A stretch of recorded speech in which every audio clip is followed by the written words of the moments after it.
საქართველოში ჩამოსვლიდან მესამე დღეს საქართველოს მესამე პრეზიდენტმა მიხეილ სააკაშვილმა აი ამ კორპუსში დღის პირველ 2 საათზე უკრაინის ნომერზე რეგისტრირებული მობილური ტელეფონი ჩართო.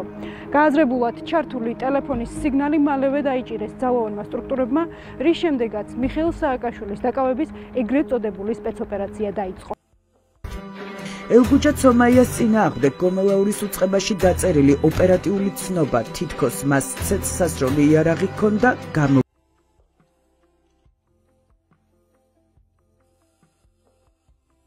ახლა მე დამაკარებენ თბილისში, მაგრამ მე მინდა გითხრათ, რომ არაფერს არ შეგეშინდეთ, ხოლმე დარჩენებზე მიეწეთ ხმა და სამში ყველა ერთად ვიზეიმებთ გამარჯვებას.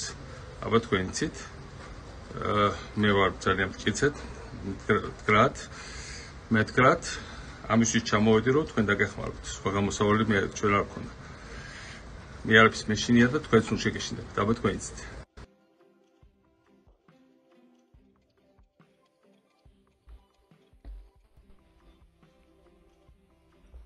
დღეს ჩვენ ხსნით მემორიალს, რომელიც ეძღვნება საქართველოს ეროვნულ გმირს გიორგი ანწუხელიძეს.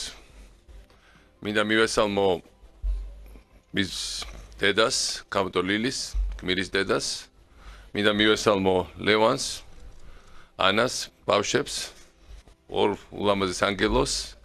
მინდა მივესალმო აქ ყოფ ომარ ქორთოშაძის ოჯახის წევრებს, კახა აბულიძეს და ზაზა მოზაიძის ოჯახის წევრებს.